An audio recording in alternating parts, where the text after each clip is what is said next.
Love was not a confession.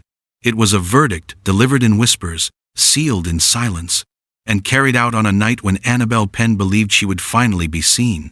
She stood at the threshold of the Duke's private library, her heart a wild drumbeat beneath the modest bodice of her gray tutor's dress. The heavy oak door was cool against her trembling palm. The hallway behind her stretched dark and endless, lit only by a single candle sconce that cast dancing shadows on the damask wallpaper.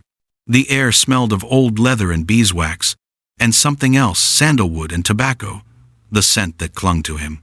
Her whole life had been leading to this moment, to this man, to Vincent Sabelline.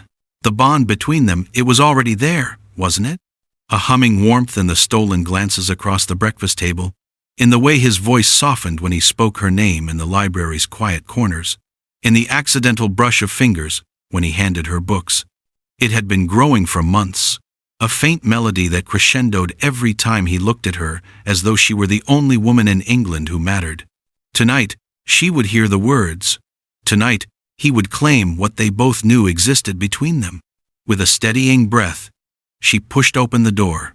The library was a cathedral of shadow and flame. Fire crackled low in the marble hearth, painting the towering bookshelves and velvet drapes in trembling amber and gold. Moonlight spilled through the tall windows like spilled silver, illuminating the man who stood with his back to her, tall, broad-shouldered, utterly still. Duke Vincent Sabelline. Dear friends, before we dive deeper into this moment, please take a second to hit that subscribe button to support and help our channel grow. Also, let us know in the comments where you're watching from. We love seeing our little community stretch across the world. Okay, let's continue. Her breath caught. Even in silhouette, he commanded the room. His dark hair was swept back, his evening coat perfectly tailored, his gloved hands clasped behind him as though bracing against an unseen storm. Your Grace, she whispered. He didn't turn, not immediately. The silence stretched, taut, and terrible. When he finally moved, it was slow, a man stepping toward an executioner's block. He faced her, and Annabel's heart stumbled. His expression was not warm, it was ice, granite. A stranger's face wearing the features of the man she loved. Miss Penn. His voice was clipped, formal, cold as the winter wind rattling the window panes. You should not be here. Confusion bloomed, then wilted into fear. You asked me to come. Your note, a mistake. He cut her off, each word a blade, one I intend to correct. The room tilted. This wasn't happening.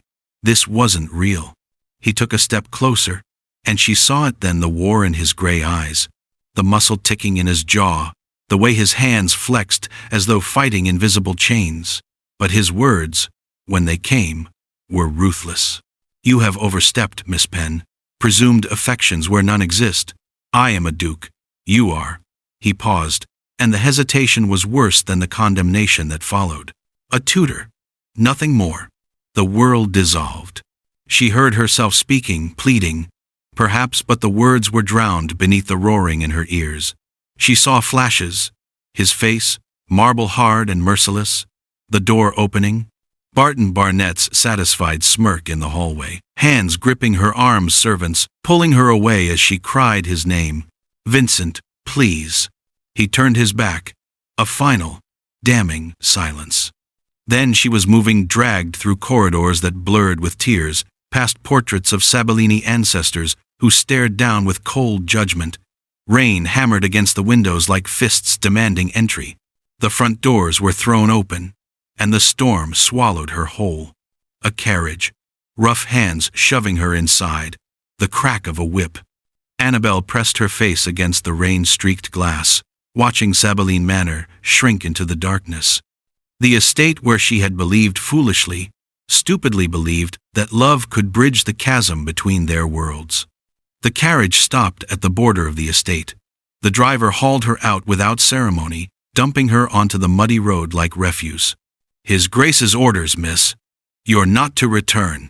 The rain was merciless, soaking through her dress in seconds, turning the road beneath her into a river of cold, black mud.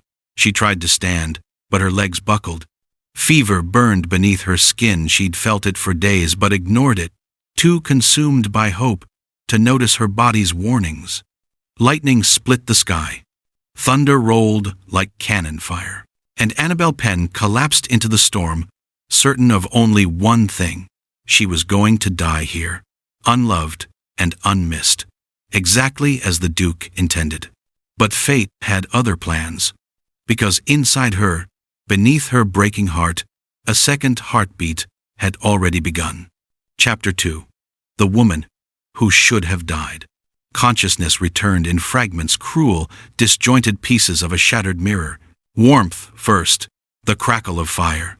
Then pain, a deep ache that radiated from her bones outward, as though her body had been wrung dry and left to hang.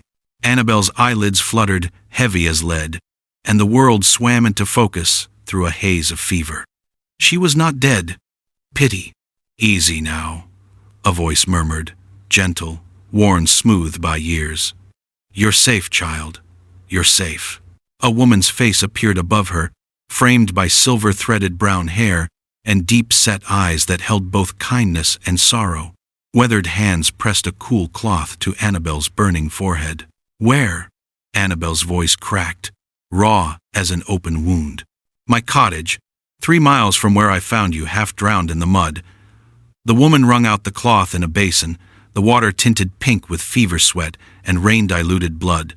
I'm Rachel Godkim, and you, my dear, very nearly died. Annabel closed her eyes.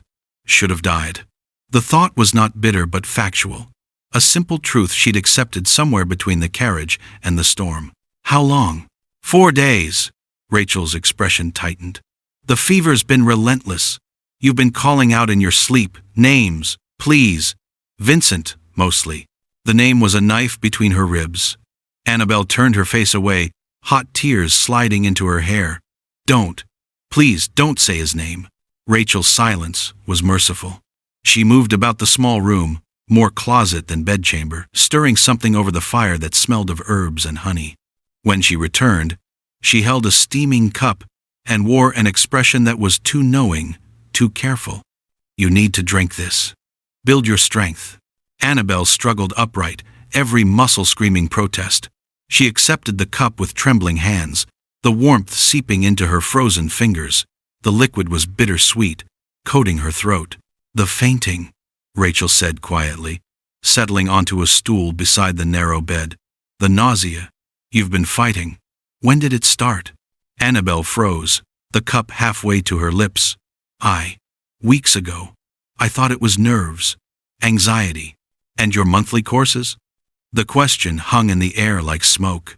Annabel's mind reeled backward through the exile, through the secret meetings with Vincent, through stolen kisses in the library, and one night, when she'd believed his whispered promises of forever. I haven't. Not since. Her voice died. Rachel's hand found hers, steady and sure. Annabel, look at me. She did, and saw in the healer's eyes a truth that made the room tilt sideways. You're with child, dear. About 8 weeks, I'd wager. The cup slipped from Annabel's fingers, shattering on the wooden floor. Tea spread like blood across the boards. No, no, no, no, I can't. A sob ripped from her chest, violent and raw. He doesn't. He threw me away. He left me to die. The dam broke. 5 days of trauma, betrayal, and fever-weakened defenses collapsed. Annabel wept until her throat bled sound, until her ribs ached, until Rachel's arms wrapped around her and held her together when she would have flown apart. He doesn't know. Annabel gasped against Rachel's shoulder. He never knew, and he never will. I won't go back there. I won't beg him to acknowledge. Her hand moved instinctively to her stomach, still flat, still hiding its secret. This. Then don't. Rachel pulled back, gripping Annabel's shoulders with surprising strength. Stay. Disappear. I have no children, no family left. This cottage is yours if you want it. We'll say you're my niece, widowed young. No one here knows you. No one here cares about Duke's scandals. Annabel stared at her. This stranger offering salvation without question. "Why?" she whispered. "Why would you do this?" Rachel's smile was sad, distant, remembering, because 30 years ago, a man I loved cast me aside when I needed him most, and no one offered me shelter. Her gaze dropped to Annabel's stomach. "But you have a choice, and you have a reason to survive." A reason to survive. Annabel's hand spread across her abdomen, feeling nothing yet but knowing that beneath her palm, a second heartbeat was fighting to exist. Vincent's child. Their child. The one thing he'd valued above all else, legacy, lineage, an heir, and he'd cast it aside without knowing. The bitter irony was almost beautiful. "What will you call yourself?" Rachel asked gently. "Your old name will draw questions." Annabel stared through the cottage window toward the distant shadow of Sabine Manor, barely visible through the morning mist. Something hardened inside her, crystallized from grief into diamond-sharp resolve. "Seddon," she said, her voice steady for the first time in days. Annabel Seddon. And the child? Her hand pressed against the fragile life inside her, protective and fierce. Miles Seddon. A new name, a new life, and a secret that would one day bring a duke to his knees. Rachel squeezed her hand. "Then rest, Annabel Seddon. You've a long road ahead, but you won't walk it alone." Annabel nodded, exhaustion pulling her under. As sleep claimed her, one final thought surfaced, cold and bright as moonlight on snow. Vincent Sabine believed he'd erased her from existence, but she was going to raise his heir in the shadows. And when the truth finally surfaced, okay, let's pause here. If you've watched this far, it means you're enjoying the video. Please support the channel by subscribing, liking the video, and commenting where you're watching from. Chapter 3. Rebirth in the Shadows. Time, Annabel learned, was both prison and liberator. The months that followed her resurrection were a baptism by fire. Her body swelled with pregnancy while her hands learned the brutal intimacy of labor, grinding herbs for Rachel's remedies, scrubbing floors for the village inn, mending clothes by candlelight until her fingers bled. The name Penn died in that cottage.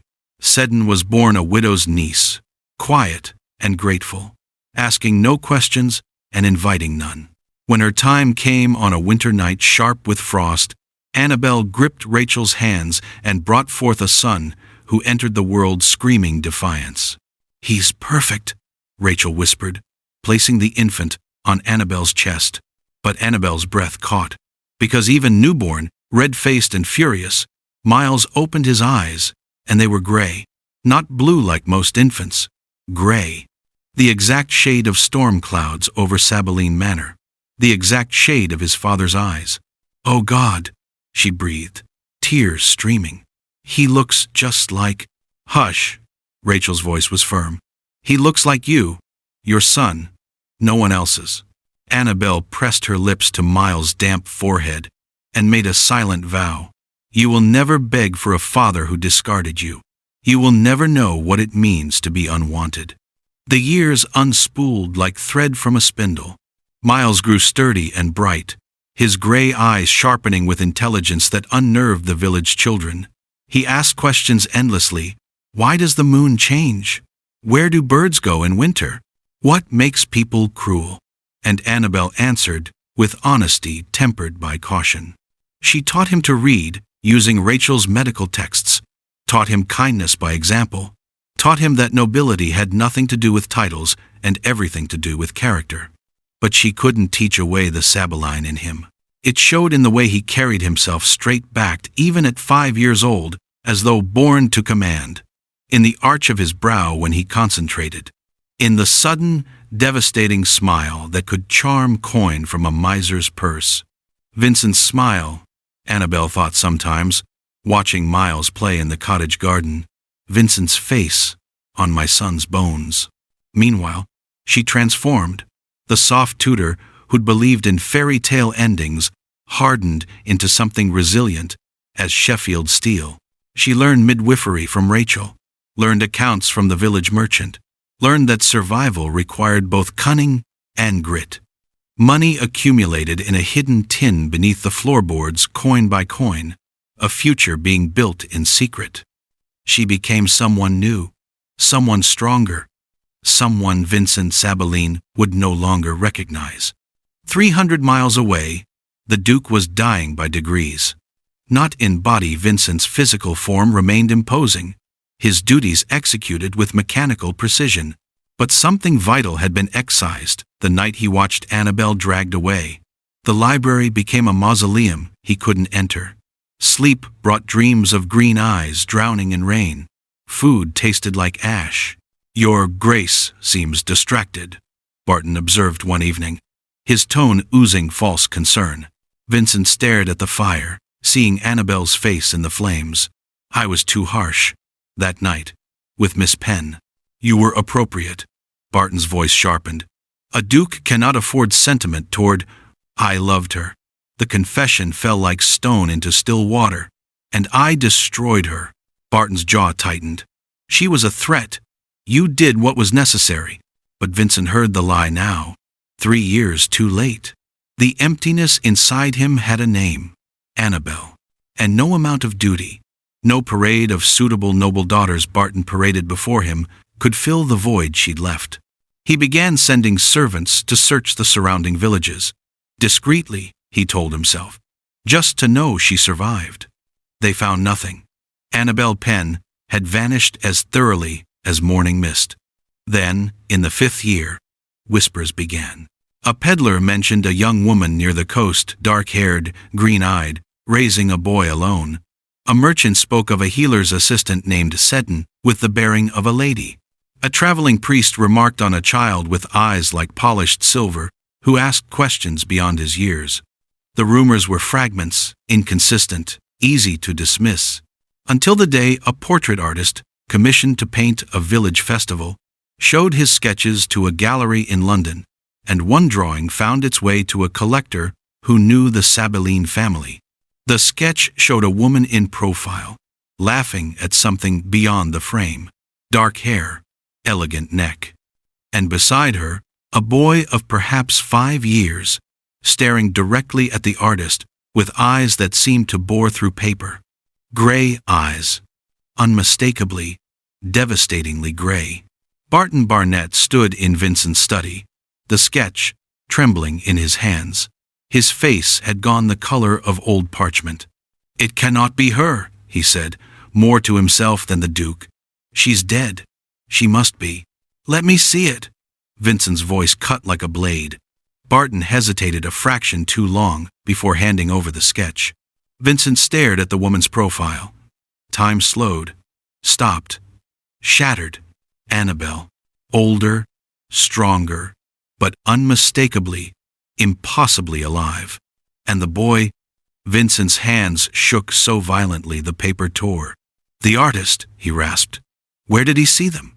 "A coastal village called Whitmore Cross. But your Grace, this proves nothing. A resemblance, perhaps, but—" Vincent was already moving toward the door, shouting for his horse, his guard, anything that would get him to Whitmore Cross now.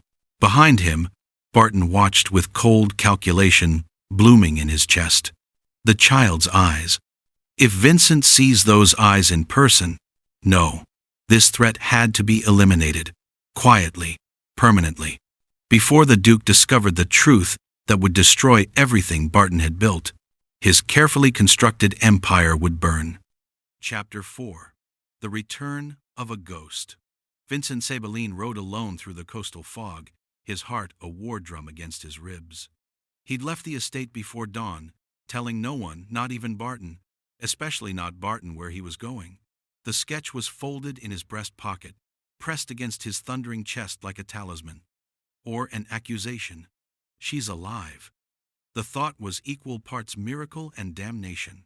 Whitmore Cross materialized through the mist, like a memory, half-forgotten fishing boats bobbing in the harbor, gulls crying overhead, salt-sharp air that tasted of new beginnings. Vincent dismounted at the village edge, tethering his horse to a post with hands that refused to steady. He walked, listened, observed. It didn't take long. The village square was alive with market-day chaos vendors hawking fish and bread, children darting between stalls, the ordinary beauty of lives lived simply, and there, beside a flower cart, haggling over daisies with a smile that could light cathedrals, Annabel. Vincent's world stopped. She was transformed, not broken as he'd imagined in his nightmares, not faded or diminished, but radiant. Her dark hair was swept up beneath a simple bonnet, her dress modest but well made, her posture confident. She laughed at something the flower seller said, and the sound pierced Vincent like arrows dipped in memory. Then a small hand tugged her skirts. "Mama, can we go see the boats now?" Vincent's knees nearly buckled. The boy was perhaps 5 years old, slender and bright-eyed, with dark hair that caught copper in the sunlight. He looked up at Annabel with an expression of such pure trust, such uncomplicated love, that Vincent felt something crack inside his chest. Then the child turned. Oh God! Gray eyes, not blue, not green, not brown, gray, the exact shade Vincent saw every morning in his shaving mirror, the exact shade of every Sabelline portrait hanging in his ancestral halls. The boy's face was Annabel's delicate bone structure, softened by childhood. But the eyes, the set of his shoulders, the way he tilted his head when curious. "Mine!" Vincent's soul screamed. "That's my son!" The revelation was a cannon blast. Vincent staggered against a market stall, unable to breathe, unable to think beyond the impossible, undeniable truth standing 30 feet away. Annabel had been pregnant. He'd thrown her into a storm while she carried his child. And she'd survived, hidden, raised their son alone in secret, never asking for acknowledgement, never begging for the Sabelline name that was the boy's birthright. Vincent stepped forward, drawn by instinct, and Annabel's gaze found his. Time crystallized. Her expression shifted from contentment to shock to something harder than diamonds, fury. "Miles," she said, her voice steady despite the terror blazing in her eyes. "We're leaving. Now." "But Mama." "Now." She grabbed the boy's hand and disappeared into the crowd with practiced efficiency, weaving through vendors and carts like smoke through fingers. Vincent tried to follow, shouting her name, but the market swallowed her whole. By the time he reached the harbor road, she was gone, vanished as thoroughly as she had 5 years ago. Except now, she'd taken his son with her. Vincent stood in the empty street, destroyed. "I have a son. I threw them both away. I nearly killed them." The guilt was crushing, but beneath it surged something fiercer, determination. He would find her. He would explain. He would beg forgiveness on his knees, if necessary. He would claim his son. 300 miles away, Barton Barnett paced his quarters like a caged wolf. The Duke had been gone for hours. The sketch lay on Barton's desk, mocking him. Gray eyes. If Vincent confirmed the child's parentage, everything would unravel. The carefully cultivated isolation, the dependence, the control Barton had wielded over the Duke for years. Worse questions would be asked. How had Miss Penn ended up exiled? Who had advised the Duke to cast her out? Who would lose everything when the truth emerged? Barton's decision crystallized with cold clarity. He summoned 3 men mercenaries who'd done unsavory work before, men who understood that some problems required permanent solutions. "There's a woman in Whitmore Cross," Barton said, sliding a purse of gold across the table, "and a child. They're threats to the Sabelline estate." The lead mercenary, scarred and empty-eyed, hefted the purse. "What kind of threat?" "The kind that disappears quietly. No witnesses, no bodies found." Barton's voice was ice. "Make it look like an accident. A drowning, perhaps. Coastal villages have tragic accidents all the time. And if the Duke asks questions?" "The Duke," Barton said coldly, "will be informed that his ghosts were never real. Just rumors. Just shadows." The men left at dusk, riding hard for the coast.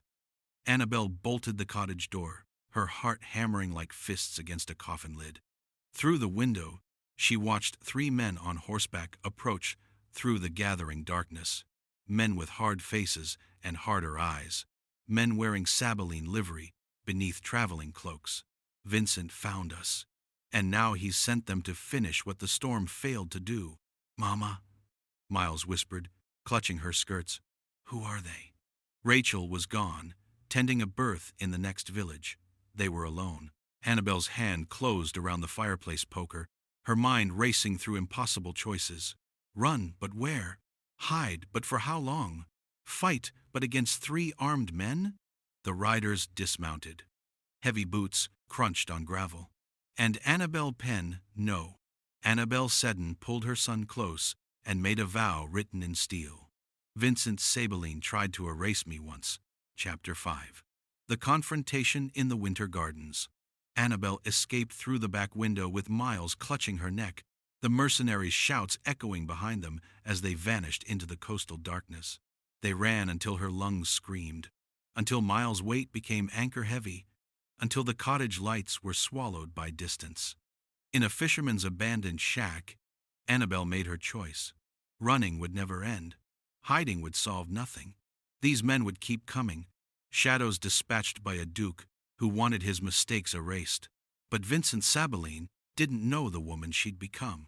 We're going to London, she told Miles, her voice steel wrapped in silk. To your father's estate, and we're going to end this. 2 days later, Annabel stood at the gates of Sabelline Manor. The estate loomed before her like a cathedral built to worship power, all Gothic spires and limestone walls, windows blazing with gaslight against the December dusk. She'd approached during the winter ball, when the nobility would be too distracted by champagne and gossip to notice a ghost walking through their midst. Miles' hand trembled in hers. He wore the finest clothes Rachel's savings could buy, simple but dignified, a gentleman's son, even if the world didn't know it yet. Mama, I'm frightened. I know, darling. Annabel knelt, straightening his collar with shaking fingers. But sometimes the bravest thing we can do is face what terrifies us. She led him through the servants' entrance, still unlocked after all these years, and into the Winter Gardens. The glass conservatory glittered with frost-painted panes and skeletal rose vines. Moonlight poured through the ceiling like liquid silver, illuminating a single figure standing amid the frozen beauty. Vincent Sabelline. He stood with his back to them, broader-shouldered than she remembered, his dark evening coat immaculate. But something in his posture spoke of exhaustion, of a man carrying unbearable weight. Annabel's courage nearly faltered. Then she remembered the storm, the exile, the nights she'd sobbed into Rachel's shoulder, certain she would die alone and unmissed. Vincent, his name fell like a stone into still water. The Duke turned slowly, as though fearing what he'd see. When his eyes found hers, he staggered as if struck. Annabel, a whisper, a prayer, a condemnation. You're alive. Disappointed? Her voice cut like January wind. I know you sent men to correct that inconvenience. What? No. Confusion warred with anguish on his aristocratic features. I would never. Liar. The word was a whip crack. 3 days ago, mercenaries wearing Sabelline livery tried to murder me in my cottage, so forgive me if I don't believe your protestations of innocence. Vincent's face drained of color. I sent no one. I swear on my... His gaze shifted past her shoulder, and every word died. Miles had stepped forward into the moonlight. The resemblance was devastating. Gray eyes met gray eyes across 5 years of separation and lies, the same arch of brow, the same set to the jaw, the same soul looking out from 2 faces divided by generation. Dear God, Vincent breathed.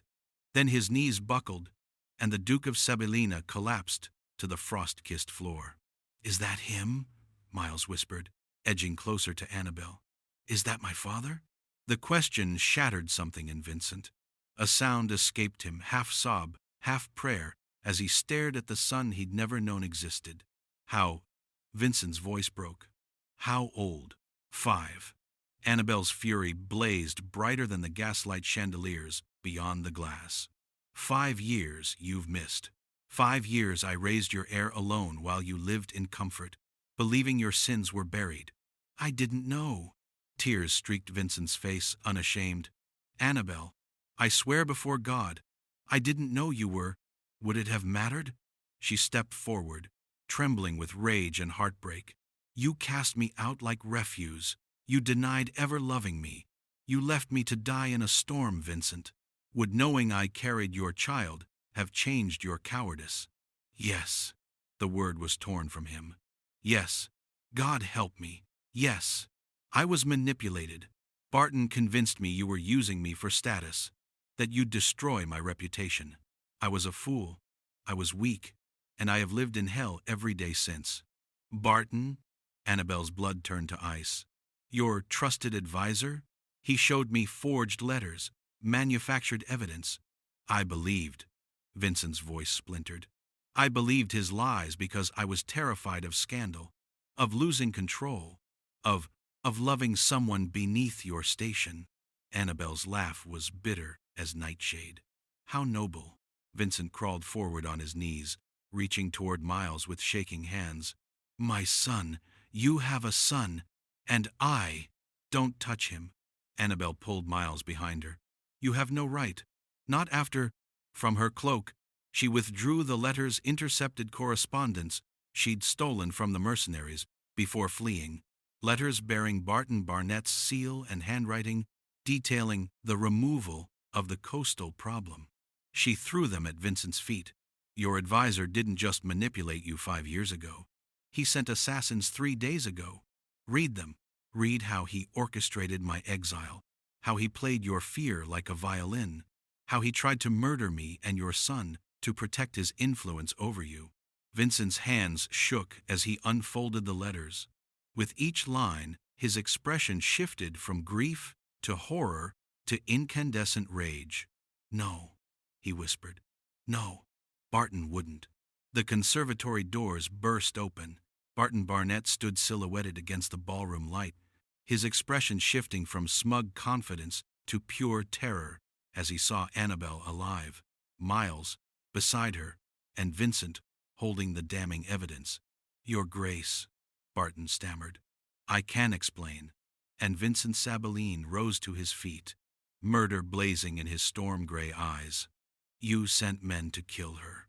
To kill my son. The words echoed through the glass cathedral like a death sentence. I will die before I let him erase our son. Okay, let's pause here. If you've watched this far, it means you're enjoying the video. Please support the channel by subscribing, liking the video, and commenting where you're watching from. Chapter 6. The Fall of Barton Barnett. The Winter Gardens had never witnessed violence. They witnessed it now. Vincent moved like lightning, crossing the conservatory in 3 strides and seizing Barton by his perfectly tailored lapels. The older man stumbled backward, crashing into a marble column as the Duke's hands closed around his throat. You lied to me. Vincent's voice was barely human. You destroyed the woman I loved. You tried to murder my son.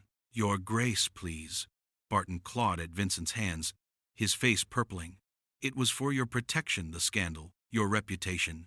My reputation? Vincent's laugh was madness incarnate. You made me a monster to protect your influence. Annabelle stepped forward. Miles pressed against her side.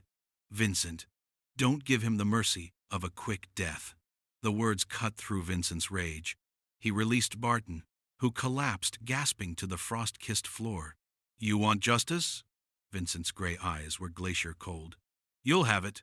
He hauled Barton upright and dragged him through the conservatory doors into the blazing light of the ballroom. The orchestra died mid-waltz. 300 guests in silks and diamonds turned as one, their faces registering shock as their Duke composed, controlled Vincent Sabaline stood before them disheveled and shaking with fury, gripping his advisor like a criminal. Ladies and gentlemen, Vincent's voice rang through the vaulted hall. I present to you the man who has controlled this estate for 5 years, the man I trusted above all others. Barton struggled. Your Grace, you're not yourself. The man, Vincent continued, his voice rising, who orchestrated the exile of an innocent woman 5 years ago, who forged letters and manufactured lies to convince me she was a threat, who sent assassins to murder her and my son 3 days past. The ballroom erupted in gasps and whispers, Annabel stepped through the doorway, Miles at her side, and the collective intake of breath was audible. She looked like a ghost, made flesh beautiful, terrible, and utterly unbroken. "Miss Penn," someone whispered. The name rippled through the crowd like wildfire. "Mrs. Seddon," Annabel corrected, her voice clear as crystal. "And this is my son, Miles Seddon." She placed her hands on the boy's shoulders. "Though his true name, his birthright, is Miles Sabelline." The silence was deafening. Miles looked out at the sea of aristocratic faces with those unmistakable gray eyes, and recognition dawned like sunrise. The resemblance was impossible to deny. Every Sabelline portrait hanging in the gallery bore witness. "Lies!" Barton shouted, desperately lunging for escape. "Fabrications by a opportunistic." Vincent threw the intercepted letters into the air. They scattered like damning snow across the marble floor. "Read them!" His handwriting, his seal. Orders to eliminate the coastal problem, to ensure no loose ends threatened the Sabelline legacy. Guests scrambled for the papers, passing them hand to hand. With each letter read, the tide turned. Horror replaced skepticism. Disgust replaced doubt.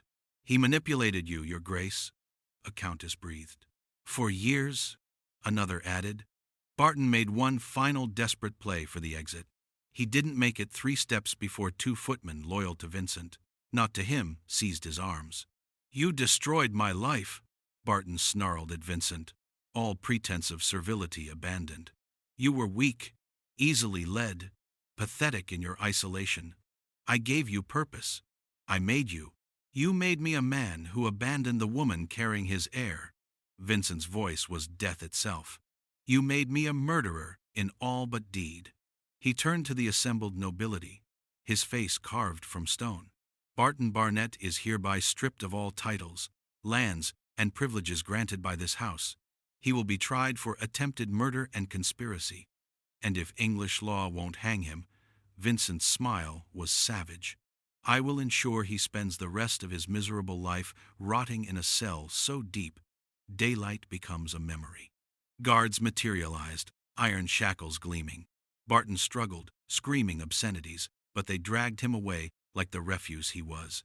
His voice echoed through the manor until distance swallowed it whole. The ballroom remained frozen, 300 witnesses to the unraveling of everything they thought they knew. Vincent turned slowly to face Annabel and Miles. The anger had drained from him, leaving only devastation. He crossed the floor, sinking to his knees before them, in front of the entire assembled peerage, a duke prostrating himself before a tutor and a nameless boy. "I have no right to ask forgiveness," he whispered, his voice breaking. "I have no right to claim him, or you, or any of this."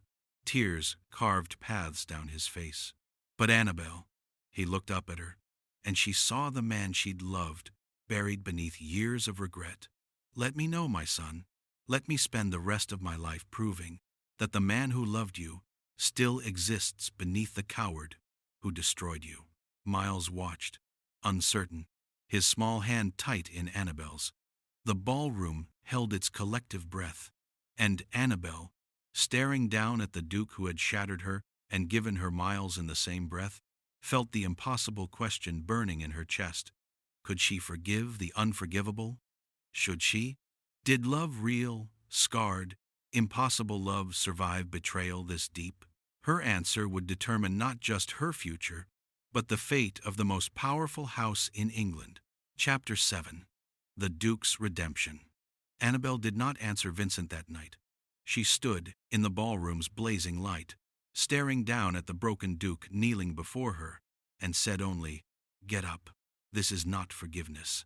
This is a pause." Then she took Miles' hand and walked out of Sabelline Manor, leaving Vincent on his knees and 300 aristocrats whispering in her wake. The weeks that followed were a strange, suspended dance. Vincent offered Annabel and Miles the East Wing lavish rooms she'd once cleaned as a tutor, now hers by the Duke's decree. He made no demands, issued no commands, simply appeared each morning in the breakfast room like a penitent ghost. asking quiet permission to spend time with his son. Annabel watched with a hawk's vigilance as father and son circled each other like wary creatures learning trust. "Do you ride?" Vincent asked Miles on the third day, his voice careful, hopeful. "No, sir." Miles glanced at Annabel. "We couldn't afford horses." The words landed like a blade between Vincent's ribs, but he only nodded. "Would you like to learn?" And so it began. Vincent taught Miles to ride on a gentle mare, running alongside until the boy found his balance. Taught him chess in the library, laughing when Miles beat him with a strategy that mirrored Vincent's own. Read to him before bed Shakespeare, mythology, adventure tales, his deep voice filling the nursery where Sabine heirs had slept for generations. Annabel eavesdropped shamelessly, her heart a battlefield. She watched Vincent's face light up when Miles laughed, watched him wipe away tears when Miles first called him father instead of sir, watched him become not a duke, but simply a man desperate to know the child he'd missed 5 years of loving. And she felt her armor cracking. "He's good with him," Rachel observed one afternoon, having arrived at Vincent's invitation to ensure Annabel had allies. "He abandoned us," Annabel whispered. "How can I forget that?" "You can't." Rachel's hand found hers. "But forgiveness isn't forgetting, dear. It's choosing to build something new from the ruins." 6 weeks after the ball, Vincent summoned the entire peerage to Sabine Manor. Annabel stood in the gallery, Miles beside her in a miniature gentleman's suit that made her throat tight. Below, the great hall teemed with nobility, the same lords and ladies who'd witnessed Barton's fall now gathered for Vincent's pronouncement. Vincent stood at the ancestral podium, composed but visibly nervous. "I called you here," he began, his voice carrying through the vaulted space, "to announce what many have already surmised. Miles Seddon is my son, my legitimate heir." Gasps rippled through the crowd. "5 years ago, I loved a woman named Annabel Penn. I was manipulated into believing she threatened my title, and I committed an unforgivable sin. I cast her out while she carried my child." His voice cracked. "Society will judge me for acknowledging a son born outside formal marriage. Let them. I renounce any expectation that places reputation above truth, duty above love, or pride above redemption." He looked up at the gallery, his eyes finding Annabel's. "Miles Sabine is my heir, and if his mother will have me, not as a duke seeking convenience, but as a man begging for a second chance, I will spend my life proving worthy of the grace she's already shown by letting me know our son." The hall erupted in whispers, scandal, shock, but also, surprisingly, a smattering of applause from the younger generation who'd grown weary of rigid tradition. Annabel's vision blurred. That night, Vincent found her in the library, their library, where everything had ended 5 years ago. "I don't expect an answer tonight," he said quietly, standing in the doorway as though afraid to enter uninvited.